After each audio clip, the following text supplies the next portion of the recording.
Hello everyone, প্রায় এক যুগ পর আমি তোমাদের জন্য একটা ব্লগ এনেছি ফাইনালি। আর শুরুতেই আমি মাথার মধ্যে থেকে তুলি বার করে ফেলেছি, তো বুঝতেই পারছো আজকে দেবো আলপনা। যদিও এই ভিডিও ক্লিপসগুলো প্রায় 1 মাস আগের নেওয়া, আর মাঝে যেহেতু আমি একটু ব্যস্ত হয়ে গেছিলাম তাই ভিডিও এডিটও করা হয়নি। তো এবার বলি আমি কেন আলপনা দিচ্ছিলাম। তো সেদিন ছিল আমাদের বাড়িতে সত্যনারায়ণ পুজো, আর মা পুজোটা রেখেছিল ভাইদের জন্য। প্রায় 8 মাস পর আমার ভাইয়েরা বাড়ি ফিরেছিল, তো ওরা কাজের সূত্রে কর্ণাটক থাকে। আর আমি এখানে কেন ওরা বলেছি সেটা তোমরা ভিডিও দেখতে দেখতেই বুঝতে পারবে। আর এই যে দেখো নিচে আমাদের প্যান্ডেল হচ্ছে, আর প্যান্ডেলটা কিসের জন্য হচ্ছে সেটা তোমরা ব্লগটা একটু দেখো তাহলেই বুঝতে পারবে।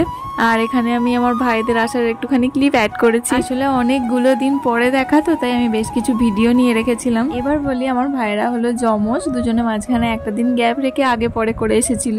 আর সবশেষে ইনি আলপনার ফাইনাল টাচ দিচ্ছিলেন। এখানে দিদা, কাকিমা, পিসি সবাই মিলে পুজোর জোগাড়জাত করছিল, আর তার মাঝখানে এই দুজনের ঘুম তো আর ভাঙে না।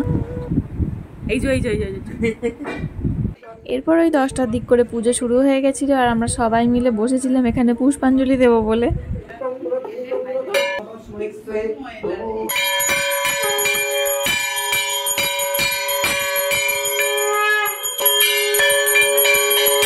এরপর শেষে হোম হবে বলে হোমকুণ্ড সাজানো হলো। আর এভাবেই সত্যনারায়ণ পুজো শেষ হওয়ার পর নিচে গিয়ে দেখি প্যান্ডেল কমপ্লিট হয়ে গেছে।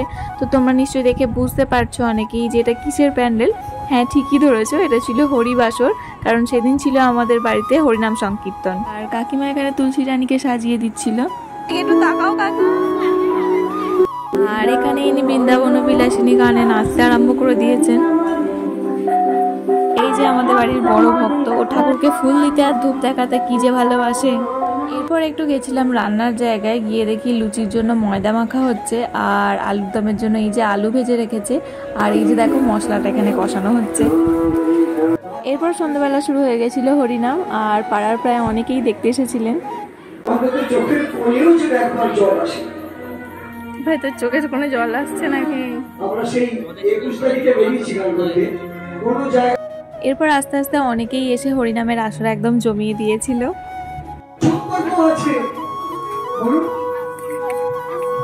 আর এই যে তোমরা সবাই দেখো এখানে কে শাঁখ বাজাচ্ছে।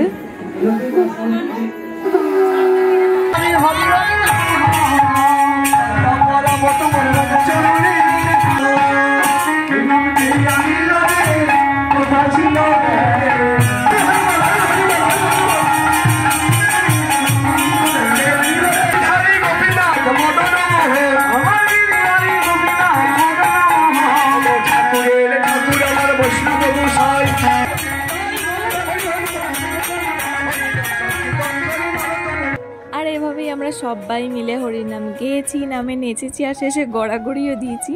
আর এই যেখানে সব শেষে গোছগাছ করবার পর ক্লান্ত হয়ে বসেছিলাম। তো আজকে হরিনাম নিয়ে ব্লগটা আজকে এখানেই শেষ করছি।